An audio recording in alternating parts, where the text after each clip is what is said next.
की wellness talk है on the topic acidity and indigestion.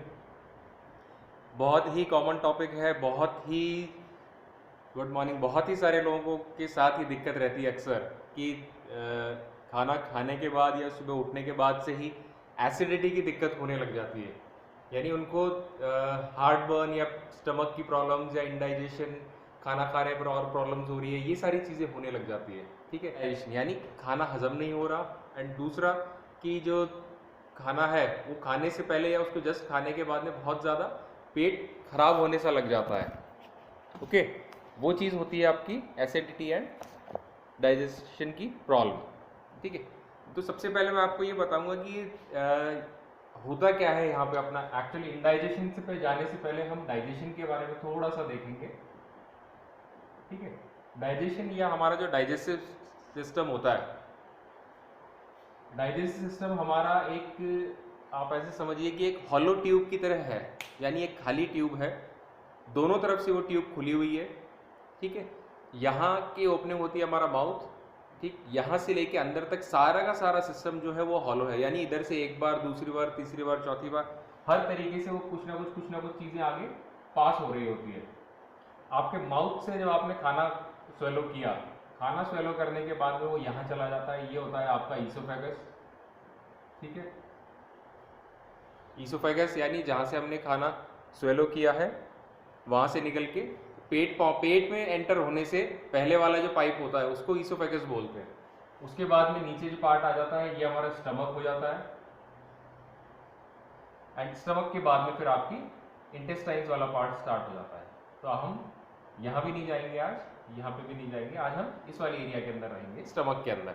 ठीक है, अभी खाना आपने स्वेलो करते जाए, जैसे हम स्वेलो करने लगते हैं तब ये, जैसे मैंने बताया कि हॉलो ट्यूब होता है हमारा पूरा डाइजेस्टिव सिस्टम। हॉलो ट्यूब के अंदर हर जगह पे ओपनिंग एंड क्लोजिंग के लिए यहाँ पे जगह जगह पे वॉल्व्स लगे हुए होते हैं। वॉल्व का मतलब क्या होता है, एक तरह की ओपनिंग लगी हुई होती है। यहाँ पे सबसे पहले जो ओपनिंग आती है वो होती है एपिग्लॉटिस। ये सब मैं आपको क्यों बता रहा हूँ, क्योंकि आवाज आ रही है प्रॉपरली, क्लियरली? ज्योति जैन जी, आवाज आ रही है, सुन पा रहे हो आप? Yes sir, Varun sir, clear आवाज। ओके सर, ये सब मैं आपको इतनी टेक्निकल चीजें क्यों बता रहा हूँ, इसका एक रीजन है। रीजन वो आपको धीरे धीरे समझ में आएगी। मतलब प्रॉब्लम समझने से पहले हम चीज समझ लें कि चीज सही तरीके से कैसे काम करती है, तो हमें उस प्रॉब्लम को समझना बहुत ईजी हो जाएगा और फिर उस प्रॉब्लम का सॉल्यूशन हम और आसानी से समझ पाएंगे। यहाँ पे होता है आपका ये जो खाने वाली पाइप यहाँ से जा रही है, खाने की पाइप है। एंड खाना खाने वाली पाइप के ठीक आगे एक और पाइप होती है जिससे हम सांस ले रहे होते हैं, यानी ट्रैकिया वाली पाइप। ये दोनों ऑलमोस्ट पास पास से ही जुड़ी हुई होती है। ये यहाँ से जाके लंग्स में चली जाती है।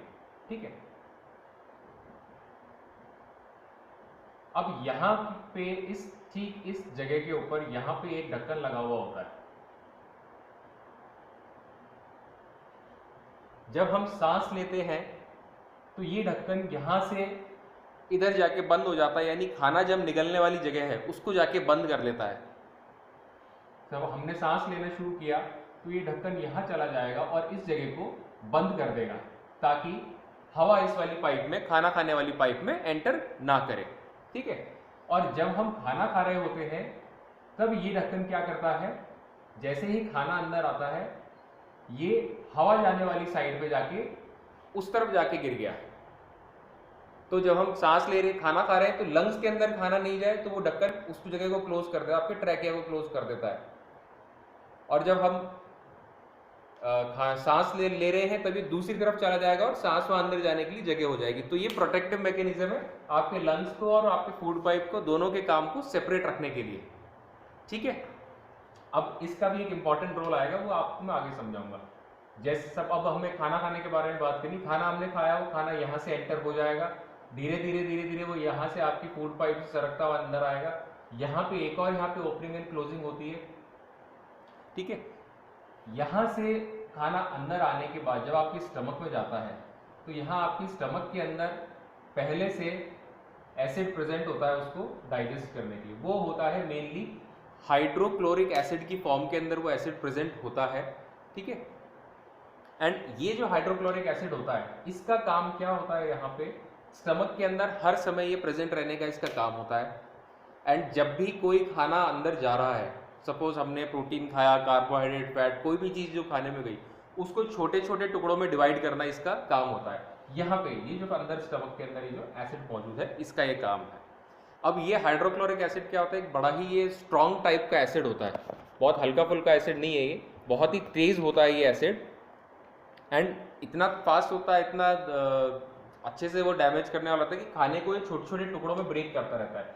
जैसे ही ये जाएगा आपके कार्बोहाइड्रेट के ऊपर जाएगा, ये उसको बड़े पार्ट को छोटे पार्ट में कन्वर्ट करेगा, चबाने वाला पार्ट नहीं, कार्बोहाइड्रेट को सिंपल शुगर की फॉर्म में कन्वर्ट कर देगा, फैट्स को लिपिड्स की फॉर्म में कन्वर्ट कर देगा, प्रोटीन्स को अमीनो एसिड्स की फॉर्म में ये कन्वर्ट कर देगा। यानी बड़े पार्टिकल को छोटे छोटे छोटे छोटे जो जिस कंपोनेंट का वो बना हुआ है, उन छोटे कंपोनेंट्स के अंदर ये ब्रेक करने लग जाता है। ये हो गया इस HCl एसिड का काम। जैसे जैसे ये पेट के अंदर रहता है, अब पेट के अंदर यहाँ पे पेट की दीवारों के अंदर यहाँ जो मसल्स लगी हुई होती है, इन सब का काम क्या होता है कि इसको धीरे धीरे इसको खाने को इस एसिड के साथ में मिक्स करते रहे। जब स्टमक को लगता है ये अच्छे से मिक्स हो गया, तो एक सॉल्यूशन बन जाता है यहाँ पे जिसको काइन बोलते हैं। जब ये मिक्स हो चुका है, तब ये नीचे वाला जो ओपनिंग है, उस टाइम भी ये ओपनिंग यानी यहाँ पे मसल होती है जो बिल्कुल टाइट करके उसको होल्ड कर लेती है, तो ये मसल रिलैक्स हो जाती है, एंड यहाँ से ये खाना पास होके आगे इंटेस्टाइन में चला जाएगा कि भाई डाइजेस्ट हो गया, ये डाइजेस्ट कर दिया, उसको छोटे पार्ट में ब्रेक कर दिया, अब एब्जॉर्प्शन के काम के लिए इंटेस्टाइन में भेजा जा सकता है, उससे पहले ये नीचे नहीं भेज सकते। इस पूरे प्रोसीजर के दौरान क्या होता है कि यहाँ जो खाना अंदर आ चुका है, यहाँ आने के बाद में ये यहाँ पे जो मसल होती है वो भी बंद हो जाती है। बंद इसलिए कि इसका काम है खाना एक ही डायरेक्शन में जाए, यहाँ पे डाइजेस्ट कर रहे हैं, इसको हिला रहे डुला रहे तो खाना ऊपर नहीं जाए, ये रोकने का काम होता है। इस जगह पे जो स्फिंक्टर है इसका काम होता है, ये स्फिंक्टर मसल यहाँ पे इसको रोकने का काम करती है, ईसोफेजियल स्फिंक्टर बोलते हैं इसको। यानी ये यहाँ से ऊपर जाने में नो एंट्री है अभी यहाँ पे, ये इसका बेसिक नेचर हो गया काम करने का, ठीक है। उसके बाद में ये खाना आ गया, यहाँ आपने इसको जाने से रोक लिया। अब आते हैं हम उस वाली चीज़ पे जहाँ पे एसिडिटी और इंडाइजेशन और हार्टबर्न वाली चीज़ों के बारे में हम बात करते हैं। अभी होता क्या है कि जब ये वाला पार्ट प्रॉपरली काम नहीं करता है, तब ये जो एसिड और ये चीज़ें जो यहाँ मौजूद है, ये स्लोली ऑपोजिट डायरेक्शन में मूव करने लग जाए। ये चीज़ें जब यहाँ आपको इस एरिया के अंदर फील होने लग जाती है, आपके फूड पाइप के अंदर, और वहाँ से होते हुए आपके माउथ के अंदर जब ये फील होने लग जाती है, इस चीज़ को हम एसिडिटी बोलते हैं। यानी ये सारा का सारा एरिया जो है यहाँ पे इसकी वजह से ये डैमेज होने लगता है। इसका एसिड का मेन काम है यहाँ सिर्फ और सिर्फ स्टमक के अंदर रहना। ये स्टमक के अंदर क्या होता है, यहाँ पे इसकी जो अंदर की लाइनिंग बनी होती है, ये एक बहुत अच्छी प्रोटेक्टिव कोटिंग से बनी हुई होती है, म्यूकस की एक बहुत थिक लेयर होती है यहाँ पे, और वो लेयर सिर्फ यहाँ स्टमक के अंदर ही प्रेजेंट होती है हर समय। उसका लेयर का काम है जो एसिड बना है, ये एसिड स्टमक को ही ना गला दे, वो रोकने का इसका काम होता है। यहाँ पे म्यूकस मेम्ब्रेन की जो अंदर लेयर बनी हुई है उसका काम है यहाँ पे, ठीक है। ये लेयर यहाँ पे और कहीं प्रेजेंट नहीं होती, इतनी थिक म्यूकस मेम्ब्रेन की लेयर और कहीं नहीं होती, माउथ में नहीं होती, गले में नहीं होती, यहाँ इसोफेगस के अंदर यहाँ कहीं नहीं होती।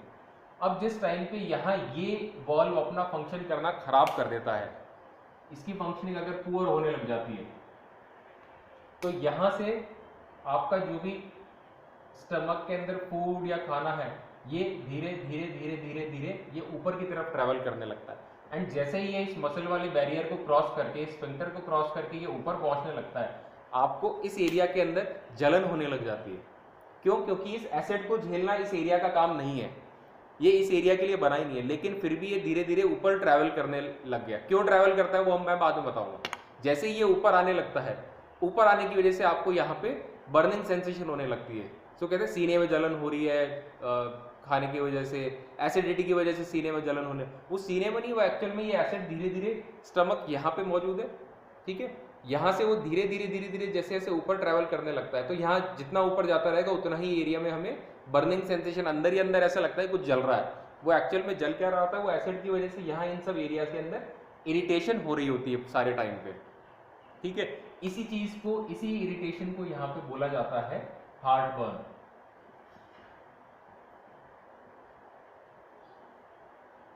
सबसे कॉमन भाषा में बोलते हैं कि हार्ट बर्न हो रहा है, यानी सीने में जलन हो रही है, ठीक है।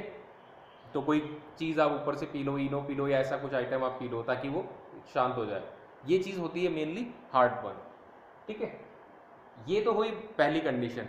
ये कभी कभी कुछ खाने की वजह से हो जाता है, कभी कभी ये ज़्यादा टाइम पे टेम्प्रेरी कंडीशन होती है कि है ना, आपको थोड़े टाइम रहेगी, उसके बाद ये चीज़ अपने आप रिजॉल्व हो जाएगी, ठीक है।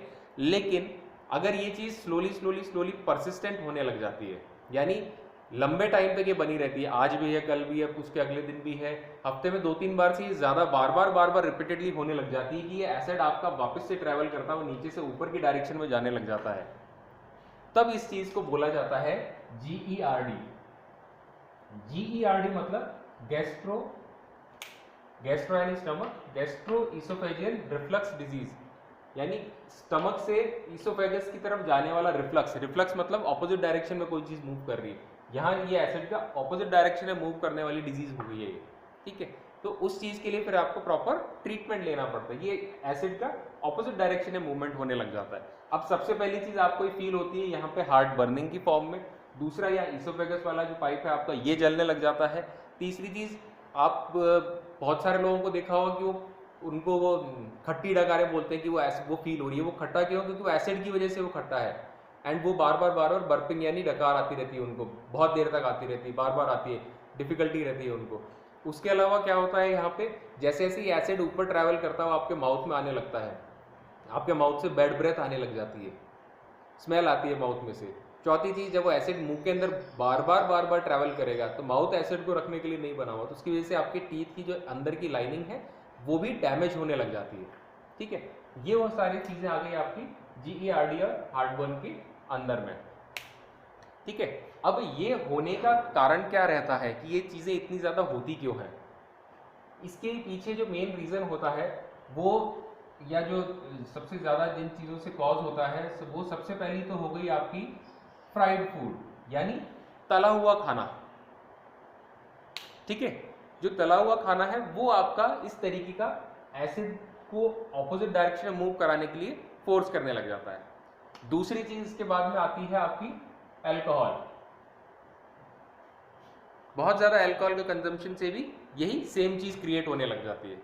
हो क्या रहा है, मतलब एसिड तो यहाँ स्टमक में रहेगा, एसिड प्रेजेंट होना इश्यू नहीं है, स्टमक के अंदर एसिड रहेगा, हमेशा रहेगा, ये इसी तरीके से काम करने के लिए बना हुआ है।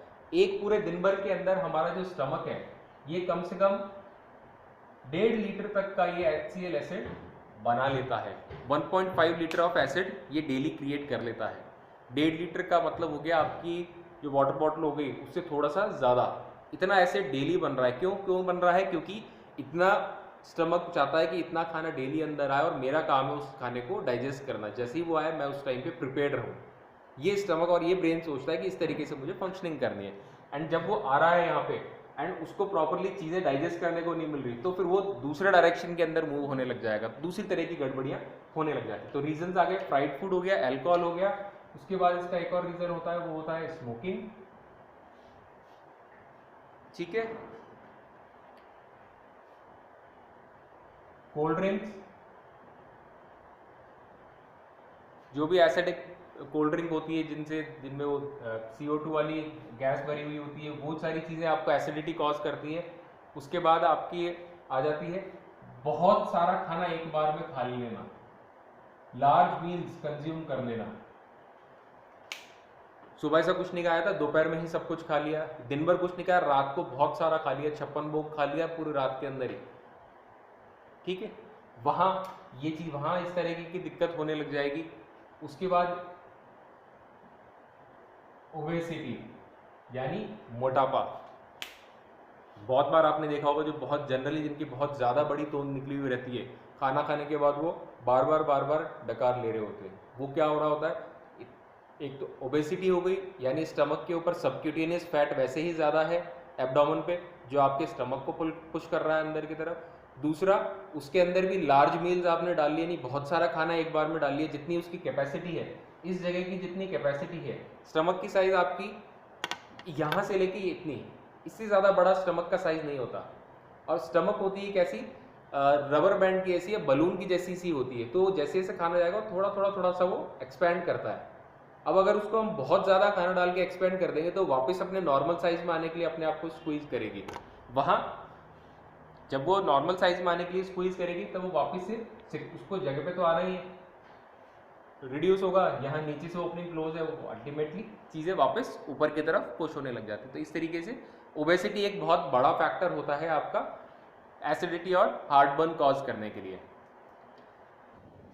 Hi, if you are watching this video, don't forget to follow us on Facebook and Instagram at FitSanyCouple।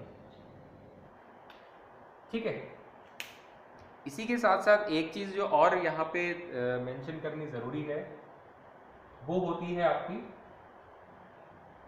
आपका स्टमक के अंदर जो आपका डिसबैलेंस कॉज हो जाता है, नॉट स्टमक, इंटेस्टाइन के अंदर आपका जो डिसबैलेंस कॉज होता है बैक्टीरिया का।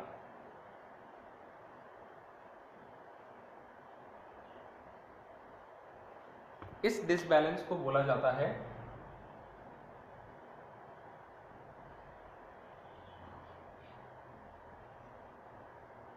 डिसबायोसिस।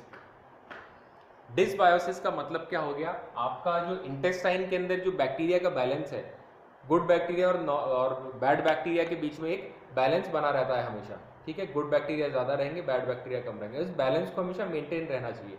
ये एक्सेसिव एसिड प्रोडक्शन जब जितनी बार हो रहा होता है यहाँ पे, ये क्या कॉज करता रहता है आपका, स्लोली ये धीरे धीरे जैसे जैसे आगे जाता रहेगा, ये आपके इंटेस्टाइन के अंदर भी जो बैक्टीरिया प्रेजेंट है थोड़ा करता हुआ ये उनको डैमेज करने लग जाएगा। जैसे जैसे उनको डैमेज करने लगेगा, वहाँ इसकी लाइनिंग को डैमेज करने लगेगा, वो वहाँ से धीरे धीरे कम होने लग जाते हैं। एंड जब वो कम होने लग जाते हैं उस कंडीशन को डिसबायोसिस बोला जाता है। वो वहाँ इंटेस्टाइन भी अपना नॉर्मल फंक्शन करना प्रॉपरली नहीं कर पाते। जब फंक्शन प्रॉपर नहीं हो पाता है तो वहाँ पे इंटेस्टाइन की वजह से भी न्यूट्रिशन एब्जॉर्प्शन स्लो होने लग जाता है। ठीक है, अभी यहाँ पे जो स्टमक के अंदर यहाँ पे जो हमने बात करी कि यहाँ पे एसिड बन रहा है, अभी यहाँ ये एसिड का प्रेजेंट रहना किसी भी तरीके से गलत नहीं है, ये इसका नॉर्मल फीचर है काम करने का। अभी इंक्रीज होने लग जाता है, बहुत सारी दवाइयाँ जब हम लेते हैं, जब आप डॉक्टर से जाओगे बोलोगे कि एसिडिटी हो रही है तो वो आपको दवाई देंगे। वो दवाइयाँ क्या करती है, कुछ दवाइयाँ होती है जो एसिड के प्रोडक्शन को रोक रही होती है। अभी एसिड का प्रोडक्शन को नहीं रोकना, है नॉर्मल फिनोमेना है जो कि क्रिएट किया गया है, नेचर ने, ब्रेन ने, बॉडी ने इस तरीके से ही उसको क्रिएट किया, उसको इसी तरीके से काम करना है। प्रॉब्लम कहाँ आती है, जब हम उस चीज़ को उसका काम नहीं करने देते। जब हम रात को सोते हैं 8 घंटे की 7 घंटे की स्लीप लेने के बाद में जब हम सुबह उठते हैं, जब हम सो रहे होते हैं तब तक तो हमें भूख नहीं लगती।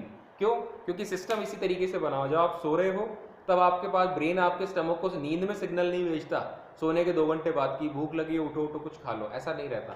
वो उसको स्लीपिंग मोड में रखता है, शट डाउन रखता है कि अभी सो रहे हैं, अभी कहीं सिग्नल और नहीं भेजना स्टमक के अंदर। ठीक है, उस टाइम पे आपका स्टमक एसिड प्रोड्यूस करना रोक लेता है। जब आप सुबह उठ जाते हो, उठने के बाद में ब्रेन सिग्नल भेजता है कि 8 घंटे हो गए, ब्लड के अंदर ग्लूकोज लेवल डिक्रीज होने लग गया है, एक काम करो, खाना खाने का टाइम हो गया, ब्रेकफास्ट का टाइम हो चुका है, इसलिए स्टमक को सिग्नल देता है फूड आने वाला है, एसिड प्रोड्यूस करना स्टार्ट करो। अब स्टमक क्या करती है, यहाँ पहली चीज वो एसिड का प्रोडक्शन करने लग जाती है। ठीक है, कि यहाँ पे एसिड बनाने लग जाओ। अभी तक स्टमक खाली था, अब स्टमक क्या बोल रहा है कि ठीक है खाना आने वाला है, अभी तक आया नहीं है, ये पहले से प्रिपेयर हो रही है कि खाना आने वाला है, अपन एसिड प्रोड्यूस करना स्टार्ट कर लेते हैं। खाना आएगा तो उसको डाइजेस्ट कैसे करेंगे, क्योंकि यहाँ पे बहुत छोटी सेल्स बने हुए हैं, पैराइटल सेल्स बोलते हैं। इन छोटे सेल्स का काम होता है एसिड बनाते रहना वहां पे। ठीक है, अब आप उठे हैं सुबह 6 बजे 7 बजे, ब्रेन ने 7 बजे सिग्नल दे दिया सपोज कि भाई ठीक है स्टमक के अंदर खाना आएगा, ब्रेकफास्ट आ जाएगा, 7:30 बजे तक आ जाएगा, 8 बजे तक आ जाएगा। अब एसिड धीरे धीरे इंक्रीज करने लग जाओ। 7 बजे उठने के बाद आप 8 9 10 11 बजे तक अगर ब्रेकफास्ट नहीं कर रहे हो, या उठने के बाद आप सीधे उसके अंदर अगर आप चाय डाल रहे हो, तो हो क्या रहा है, यहाँ पे एसिड का प्रोडक्शन इंक्रीज हो गया है, स्टार्ट हो चुका है। अब इसको डिमांड है किस चीज़ की, इसको डिमांड है फूड की।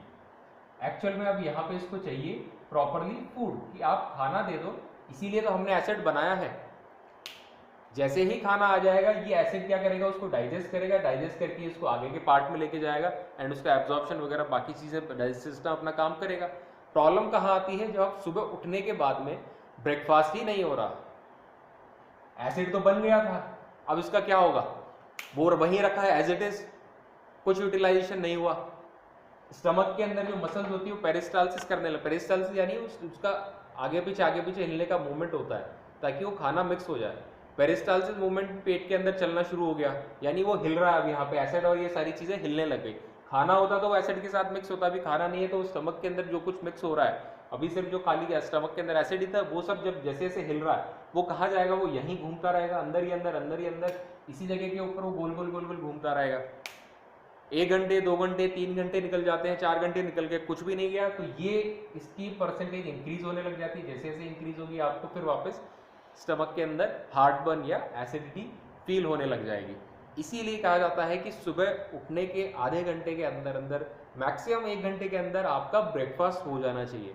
क्यों? क्योंकि आपका रात भर का फास्ट है। ब्रेकफास्ट सिर्फ एक ही चीज़ के लिए, बहुत सारे मल्टीपल फैक्टर्स की वजह से इंपॉर्टेंट हो गया। आपने रात भर फास्टिंग करी, इसलिए भी आपको सुबह उठने के बाद में आपको जो ब्लड शुगर लेवल लो हो गए हैं, एनर्जी लेवल्स लो हो गए हैं, आप सो रहे थे लेकिन ब्रेन तो काम कर रहा था, हार्ट काम कर रहा था, लंग्स काम कर रहे थे, सारे सेल्स अपना काम कर रहे थे, बाल और नाखून भी बढ़ रहे थे, सेल्स जो इन्वॉलंटरी एक्शन है वो सब अपना काम कर रहे थे। तो एनर्जी की रिक्वायरमेंट उनको थी, पहली चीज, इसलिए ब्रेकफास्ट करना जरूरी है। दूसरा, उठने के साथ ही आपके स्टमक के अंदर एसिड प्रोडक्शन इंक्रीज हो गया है। आपको खाना डालोगे, यही तो नॉर्मल तरीका है, उठोगे आप उसके अंदर कुछ डालोगे फूड ताकि वो उसको डाइजेस्ट करने लगे। सपोज आप उठते ही, उठने के बाद आपको आपका वर्कआउट करना है, तो इसलिए आपको रिकमेंड करते हैं कि प्री वर्कआउट फूड ले आप अपना, प्री वर्कआउट फूड लोगे, वो भी यहाँ पे आपको हेल्प करेगा। ठीक है। तीसरी चीज, उठने के साथ ही जो सबसे बड़ी गलती होती है वो हो जाती है लोगों के साथ, कि उठने के साथ ही वो क्या करते हैं, चाय पीने लग जाते हैं। खाली पेट स्टमक के अंदर अब जैसे ही यहाँ पे चाय जाएगी, पहले से एसिडिक एनवायरनमेंट है, सेकेंडली उसके ऊपर से आपने एक और ऐसी चीज ऐड कर दी जो एसिडिक एनवायरनमेंट को और ज्यादा प्रमोट करेगी। जैसे ही वो उसको प्रमोट करेगी तो यहाँ इसका प्रोडक्शन और ज्यादा इंक्रीज हो जाएगा, ये हार्ट बर्न होना यहाँ पे आपको और ज्यादा फील होने लग जाएगा। तो हम प्रॉब्लम्स को एग्रेवेट कर रहे होते हैं। एंड जब अगर सुबह सुबह ही अगर यहाँ का ये पूरा सिस्टम खराब हो गए, पहले 1 घंटे के अंदर अगर आपने ब्रेकफास्ट नहीं किया और अपने सिस्टम को नहीं इंप्रूव किया, यहाँ पे इस चीज को अगर हमने नहीं इंप्रूव किया, तो दिक्कत क्या आएगी कि ये एसिड जो आप सुबह सुबह आया था, ये सारा दिन यहीं पे रहने वाला है। ठीक है। ये जो कुछ भी यहाँ पे क्रिएट हुआ था अंदर, ये अब क्योंकि सुबह आ चुका है, अब निकलने का एक ही रास्ता है, नेक्स्ट डे मॉर्निंग। तब तक ये हमारे फूड पाइप के अंदर, डाइजेशन सिस्टम के अंदर ये एसिड इसी तरीके से जो एक्सेसिवली प्रोड्यूस हो चुका है, जिसको हमने यूटिलाइज नहीं होने दिया, ये यही बना रहेगा जब तक कि ये नेक्स्ट डे जाके एक्सक्रीट नहीं हो जाएगा। तो आप समझ रहे, ब्रेकफास्ट इसलिए इतना ज़्यादा इंपॉर्टेंट हो गया है। सुबह उठते ही आपने अगर ब्रेकफास्ट नहीं किया तो यहाँ जो कुछ भी प्रोड्यूस हो रहा है, यहाँ अगर कुछ नहीं हुआ इसका, तो ये आगे जाएगा, ये यहाँ से इंटेस्टाइन में भी वही सेम चीज़ कॉज करेगा। इंटेस्टाइन में डेली आप एक्सेसिव एसिड प्रोड्यूस करके रखोगे तो वो आपको डिसबायोसिस की तरफ लेके चला जाएगा, यही चीज़ आगे जाएगा फिर लार्ज इंटेस्टाइन में। जब तक कि ये एक्सक्रीट नहीं हो जाता तब तक ये आपको प्रॉब्लम कॉज करता रहेगा। ठीक है।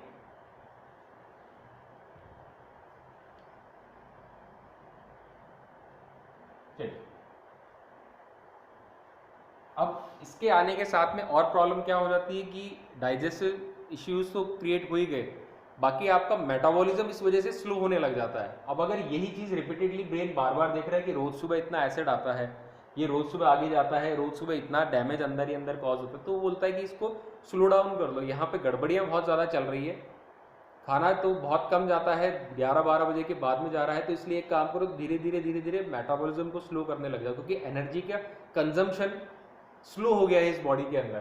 तो ये एक्सेसिव एसिडिटी जो आप कॉज कर रहे थे इस टाइम पे यहाँ पे, ये आपको अल्टीमेटली आपके मेटाबॉलिज्म को भी स्लो करने लग जाती है। ठीक है, आपके मेटाबॉलिज्म को ये स्लो करने लग जाती है।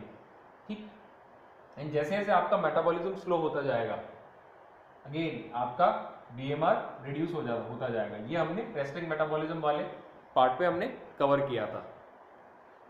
ठीक है, अब आता है इसको कॉजेज मैंने आपको बता दिया, अब इसका आता है कि इसके अंदर ट्रीटमेंट के लिए क्या होता है। जब आप डॉक्टर के पास जाओगे, बोलोगे कि एसिडिटी की प्रॉब्लम है मेरे को 10 दिन से, 15 दिन से, 20 दिन से, तो सबसे पहली चीज़ जो एडवाइस की जाती है, या जो आपने सबसे कॉमनली सबको पता भी होगा, जो आप टीवी पे देखते हो, वो होते हैं क्या, एंटासिड्स। एंटासिड का मतलब एसिडिटी का ऑपोजिट करने वाली चीज़ है, ठीक है। जो चीज़ आपको अगर उसको कंज्यूम कर दोगे तो वो आपके स्टमक के अंदर जो एसिड है ये उसको क्या करेगा, न्यूट्रलाइज कर देगा। जो भी स्टमक के अंदर एसिड प्रोड्यूस हुआ था, कोई टैबलेट या कोई सिरप आपने पिया, जैसे डाइजीन हो गया या इनो हो गया, वो अंदर जाएगा और स्टमक को अंदर एसिड को न्यूट्रलाइज कर देगा, एसिडिक पीएच को बेसिक पीएच या नॉर्मल पीएच की तरफ लेके चला जाएगा, ठीक है। जैसे ही वो नॉर्मल हुआ तो आपको एसिडिटी फील होना, हार्ट बर्न फील होना वो बंद होने लग जाएगा, ठीक है। लेकिन क्या ये इसका पर्पस था? क्या स्टमक इस तरीके से काम करने के लिए बनी है कि स्टमक एसिड बनाएगी और हम उसको न्यूट्रलाइज कर देंगे? ये जो प्रॉब्लम क्रिएट हुई है ये एक दिन में थोड़ी क्रिएट हुई थी, ये लॉन्ग टर्म की हमारी लाइफस्टाइल की प्रॉब्लम्स की वजह से आज ये प्रॉब्लम क्रिएट हो गई है। हम उस चीज़ों को सही तरीके से, इसको स्टमक को काम ही नहीं करने दे रहे। जब हम उसको काम नहीं करने दे रहे तो ये प्रॉब्लम क्रिएट होने लगे, फिर बाद में हम उस एसिड को न्यूट्रलाइज करेंगे। अब अगर आप इस एसिड को न्यूट्रलाइज करने लग जाओगे daily daily daily daily repeatedly, तो प्रॉब्लम क्या आएगी? जिसका मेन पर्पज क्या था आपका, फूड के बड़े पार्टिकल्स को छोटे पार्टिकल्स के अंदर ब्रेक डाउन करना। ब्रेकडाउन वाला पार्ट तो रह गया। अगर ब्रेकडाउन आप उसको नहीं करोगे मेजर कंपोनेंट्स को स्मॉलर कंपोनेंट्स के अंदर, तो इंटेस्टाइन उसको एब्जॉर्ब कैसे करेगी? ऐसे समझो कि खाना हमने दांत हटा दिए, चबाया ही नहीं, बिना चबाए हमने खाना निगल लिया। अगर हमने उसको चबाया नहीं तो स्टमक उसको डाइजेस्ट कैसे करेगा? सेम चीज़ अगर स्टमक ने उसको डाइजेस्ट नहीं करी तो इंटेस्टाइन उसको एब्जॉर्ब कैसे करेगा? इसलिए लॉन्ग टर्म के अंदर जाके बार बार ये एसिड न्यूट्रलाइज करने वाली चीज़ें यूज़ करने से स्टमक उस चीज़ों को करना स्लो कर देती है। नेक्स्ट इसके बाद में दूसरी दवाइयाँ जो आती है वो होती है एसिड प्रोडक्शन को डिक्रीज कर देने वाली, जिसके अंदर आपके पीपीआई और H2 ब्लॉकर्स आते हैं। नाम पे आपको जाने की जरूरत नहीं। मेनली ये दवाइयाँ क्या कर रही होती है कि आपके जो एसिड का प्रोडक्शन है उस एसिड की प्रोडक्शन को रिड्यूस कर दो। यानी स्टमक के अंदर जो सेल्स जो एसिड बना रही है उनको ये बोला जाए कि एसिड भी बनाना अब आप धीरे धीरे धीरे धीरे रिड्यूस कर दो, ठीक है। जो सब आपने सुना हो, कई लोग जो बहुत सारी दवाइयाँ लेते हैं जिनको एसिडिटी की सबसे ज़्यादा दिक्कत रहती है, डॉक्टर एक दवाई देते हैं कि ये सुबह उठ के कुछ भी खाने से आधा घंटे पहले आप ये दवाई खा लेना।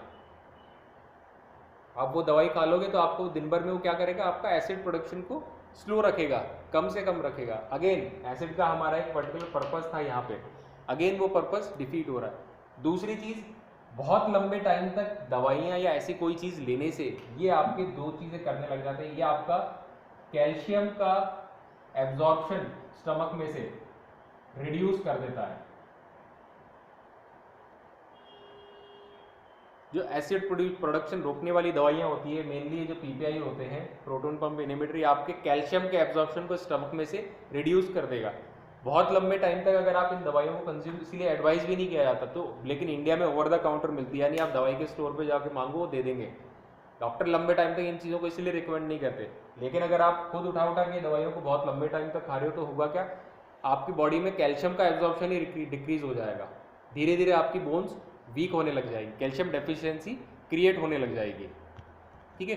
तो ये एक प्रॉब्लम इन दवाइयों के साथ में आने लग जाती है,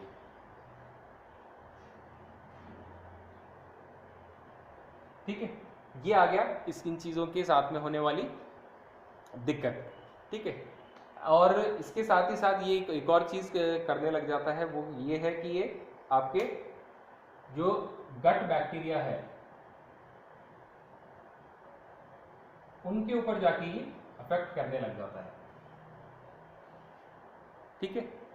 ये उन बैक्टीरिया के ऊपर भी जैसे जैसे इफेक्ट की वजह से उनका वर्क डाउन भी स्लो होने लग जाएगा। अभी गट बैक्टीरिया का काम क्या है, ये आपका मेनली आपका 60 to 70% आपका इम्यूनिटी मेंटेन करने का काम होता है इनका। 60 to 70% इम्यूनिटी आपकी इंटेस्टाइन में होती है और इंटेस्टाइन का मेजर पार्ट बनाते हैं आपके ये बैक्टीरिया। तो ये आपको इस जगह पे हैम्पर करने लग जाएगा। यहाँ एक इशू आपके साथ क्रिएट होने लग गया। सेकेंड, यहाँ पे आपका एब्जॉर्प्शन का काम चल रहा है, एब्जॉर्प्शन आपका स्लो होने लग जाएगा, खराब होने लग जाएगा। खाएंगे तो बहुत कुछ लेकिन एब्जॉर्ब ही नहीं होने वाला है, ये चीज़ें होने लग जाएगी। अब इन चीज़ों को ठीक करने का तरीका क्या है, ये तो हो गई सारी प्रॉब्लम्स वाली बात। मेजर चीज़ें जो भी यहाँ पे थी वो सब मैंने यहाँ पे आपके लिए कवर कर दी है।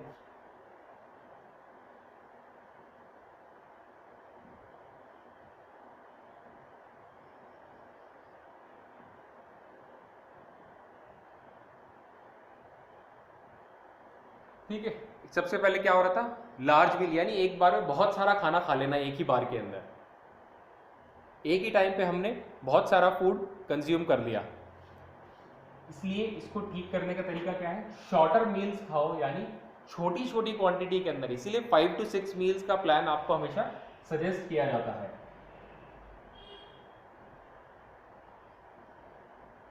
मील्स छोटी होनी चाहिए and 5 to 6 times a day.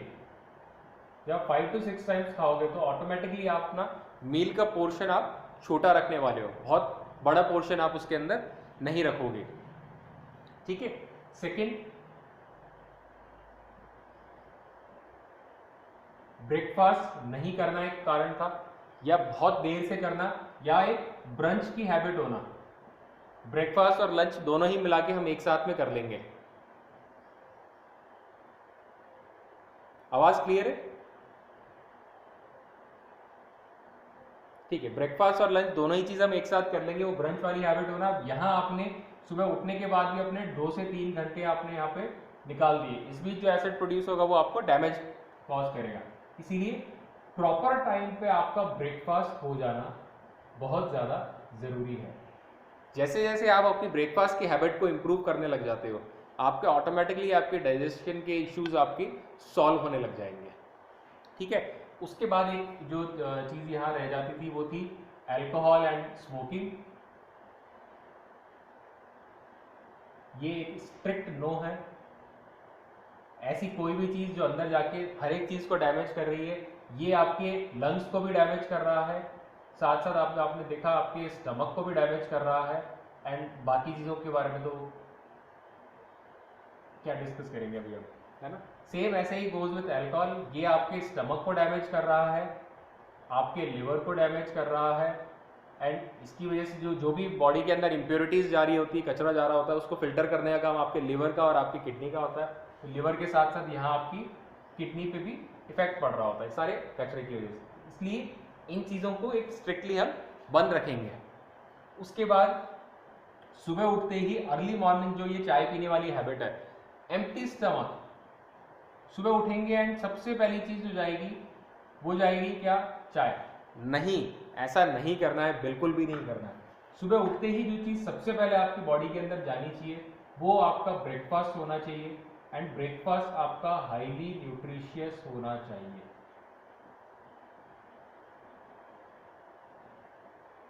Highly nutritious breakfast plus low calorie breakfast. अभी आप लोगों ने देखा होगा कि वेट लॉस करने के लिए भी आपको हाईली न्यूट्रिशियस ब्रेकफास्ट सजेस्ट किया जा रहा है। दूसरा, एसिडिटी की प्रॉब्लम्स को ठीक करने के लिए, इंडाइजेशन को बेटर करने के लिए भी ब्रेकफास्ट सजेस्ट किया जा रहा है, वो भी हाईली न्यूट्रिशियस ब्रेकफास्ट। क्योंकि सिस्टम जिस तरीके का बना हुआ है उस सिस्टम को प्रॉपरली वैसा काम करने दो आप, ऑटोमेटिकली सब कुछ चीज़ें ठीक होने लग जाती है इसके अंदर। नेक्स्ट इसके अंदर आती है फ्राइड फूड्स, तला हुआ खाना। डेली बेसिस पे तला हुआ खाना बहुत ज़्यादा बार बार स्टमक के अंदर जाना भी आपके इंडाइजेशन का कारण बनता है। इसलिए ये चीज़ भी आपकी जितनी मिनिमम हो सके और इसको अवॉइड जितना भी ज़्यादा कर सके उतना बेटर रहेगा। इसी के साथ साथ आ जाता है क्या, cold drinks, fast food, fried food and cold drinks. Burger pizza pasta के साथ में एक कोल्ड ड्रिंक तो बनती है, वो भी साथ में चली जाती है। सब कुछ मिला मिलू के क्या कर रहा है, फिर हमारा डाइजेशन खराब कर रहा होता है। टेस्ट में तो अच्छा लग रहा है, जो कोई भी चीज़ तेल में से निकल के आएगी वो टेस्ट में तो बहुत बढ़िया लगेगी।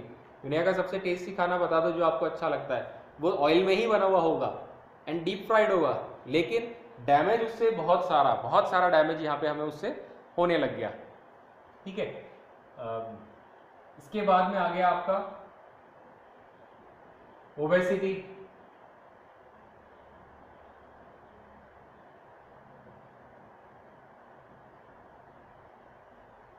ओबेसिटी एक रूट कॉज है बहुत सारी प्रॉब्लम्स के लिए, बहुत सारी बीमारियों की मदर है ओबेसिटी, यानी ओवरवेट होना, एक्सेसिवली स्टमक आपका पेट ज़्यादा बाहर रहना। ये ओबेसिटी आपका एसिडिटी की प्रॉब्लम भी कॉज कर रही है, आपके बॉडी के अंदर जो फैट का परसेंटेज है उसको भी इंक्रीज कर रही है, आपके हार्ट के ऊपर भी आपको इफेक्ट डाल रही है। इसके साथ साथ आपके लिवर के ऊपर एक्सेस वर्क स्टार्ट हो जाता है। ओवरवेट रहोगे तो आपके जॉइंट्स के ऊपर एक्स्ट्रा लोड आने लग जाता है। यानी इन टोटल इसका कोई बेनिफिट होता है ऐसा तो कहीं किसी ने सुना भी नहीं होगा कि ओबेसिटी होने की वजह से कोई बेनिफिट मिलता है हमें। सारी चीज़ें इसके साथ साथ आपको डैमेजिंग ही मिलती है। या आप ओबीज होंगे तो ऑटोमेटिकली आपकी फूड हैबिट सही नहीं है तो यानी आपका कोलेस्ट्रॉल लेवल भी हाई रहेगा। तो आप देखोगे इसके साथ में सारी की सारी चीज़ें अफेक्ट होती है। इसलिए आप किसी भी तरह की वेलनेस टॉक को जब आप अटेंड करेंगे तो हम एक चीज़ हमेशा घूम फिर के आ जाती है। वो क्या आती है कि ओबेसिटी को भी आपका एक मेजर फैक्टर हो जाता है जहां आपको ट्रीट करना है। और दूसरी, प्रॉपरली टाइम पे ब्रेकफास्ट जाना, बॉडी के अंदर प्रॉपर अमाउंट में डेली न्यूट्रिशन जाना, ये सारी चीज़ें जब बैलेंस के अंदर रहती है तो ये आपको प्रॉपरली ये ऊपर नीचे होना, इन सभी चीज़ों को कंट्रोल करने के लिए ये हेल्प कर रही होती है। नेक्स्ट इसके अंदर आप जो चीज़ ऐड कर सकते हो ये होता है आपका वर्कआउट। Daily regular workout. अभी रेगुलर वर्कआउट का मतलब ये नहीं है कि जिम जाना है या बहुत ज़्यादा स्ट्रेंथ ट्रेनिंग ही करनी है। Physical activity in any form, या जैसा हम लोगों का क्लब कराता है, आपको डेली डिफरेंट टाइप का फिजिकल एक्टिविटी आपको मिल रही होती है। ठीक है, तो ये इस तरीके की फिजिकल एक्टिविटी भी आपकी बॉडी को एक्टिव रखने के अंदर एक बहुत बड़ा रोल प्ले करेगी। एंड जब आपकी बॉडी एक्टिव रहेगी तो सारा का सारा सिस्टम ठीक चलेगा।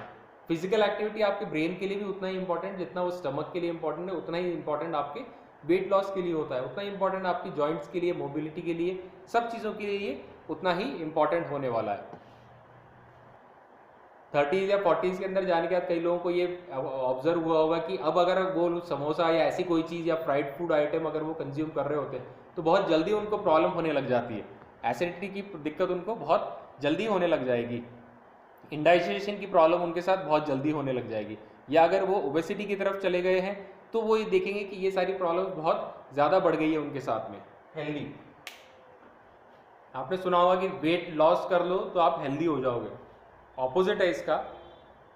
हेल्दी होने लग जाओ आप, ऑटोमेटिकली वेट लॉस हो जाएगा।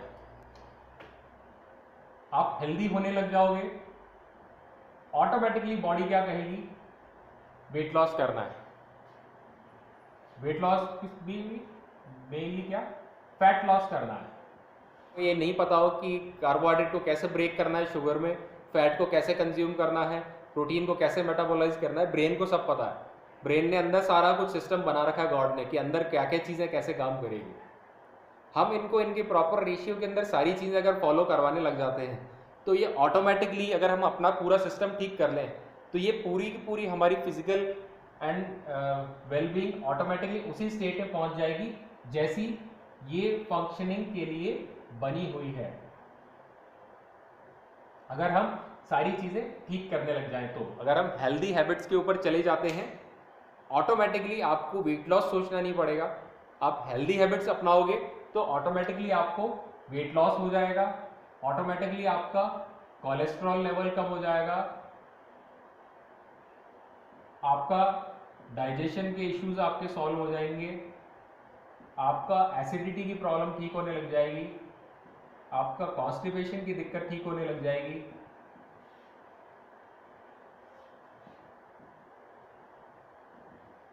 जॉइंट प्रॉब्लम्स है अगर ओवरवेट से हो रही है वो ठीक होने लग जाएगी, आपके मूड स्विंग्स की दिक्कत है वो ठीक होने लग जाएगी, आपको और कोई प्रॉब्लम है तो वो सारी चीज़ों के अंदर आप धीरे धीरे देखोगे कि इम्प्रूवमेंट होने लग गया। उसका कारण क्या है, हम अपने आप को हेल्दी रखना हमने स्टार्ट कर दिया या हम अपने आप को अब हेल्दी रखते हैं। क्या चीज़ें आ गई इसके अंदर, ब्रेकफास्ट करना आ गया, रेगुलर वर्कआउट करना आ गया, न्यूट्रिशन डेली बेसिस पे जाना है वो हमें को सब अगर समझ में आ गया। ये चीज़ें बहुत ज़्यादा इंपॉर्टेंट है। यही कुछ कॉमन चीज़ें हैं जो आप हर वेलनेस टॉक के अंदर आप सुनोगे। कारण ये है कि कोई भी एक चीज़ एक ही काम नहीं कर रही होती, बॉडी के अंदर मल्टीपल फंक्शंस कर रही होती है, सभी चीज़ों के कई सारे रोल होते हैं। इसी तरीके से इसीलिए ये कुछ एक मोटी मोटी चीज़ें हैं जो आपको हर जगह आपको हमेशा रिपीट होगी। ब्रेकफास्ट करना, रेगुलर वर्कआउट करना, न्यूट्रिशन को इम्प्रूव रखना, एसिडिटी के लिए मेनली आपको यहाँ पे न्यूट्रिशन में एक और चीज़ एक्स्ट्रा आप ध्यान देना है, वो क्या, फाइबर का कंजम्पशन इंक्रीज करना, फाइबरस रिच डाइट कंज्यूम करना, ठीक है। फ्रीक्वेंटली मील्स कंज्यूम करना यानी हर थोड़ी थोड़ी देर में कुछ खाना, हर 2.5 से 3 घंटे में कुछ खाना है। ये हर बार बहुत सारा खाना ही नहीं खा लेना, जैसा जैसा आपके कोच आपको एडवाइस करेंगे उस तरीके से आप थोड़ी थोड़ी आप मील्स आप कंज्यूम करोगे, ठीक है। ये सारी चीज़ें आपको ओवरऑल हेल्दी बनाती है। जब आप हेल्दी बनने के लिए जाते हो तो आपकी बॉडी अपने आप ऑटोमेटिकली आपको एक नेचुरल स्टेट के अंदर लेके चली जाएगी, जैसा कि वो वर्क करने के लिए या जैसा कि वो दिखने के लिए बनी हुई है, ऑटोमेटिकली आपको आपकी एक हेल्दी स्टेट अचीव होने लग जाती है। ये ही वो चीज़ है जिसके लिए हमें हमेशा अपने आप को टारगेट रखना है या फोकस रखना है कि प्रॉपर रेशियो के अंदर सारी चीज़ डेली करेंगे तो सारे के सारे system, brain function, nervous system, I function, sensory function, eating, digestive, cardiac function, respiratory, liver की सारी चीज़ें ऑटोमेटिक अपना काम अच्छे तरीके से करेगी, क्योंकि मैंने सारी कुछ चीज़ें यहाँ पे अभी अच्छे तरीके से प्रोवाइड करा दी है।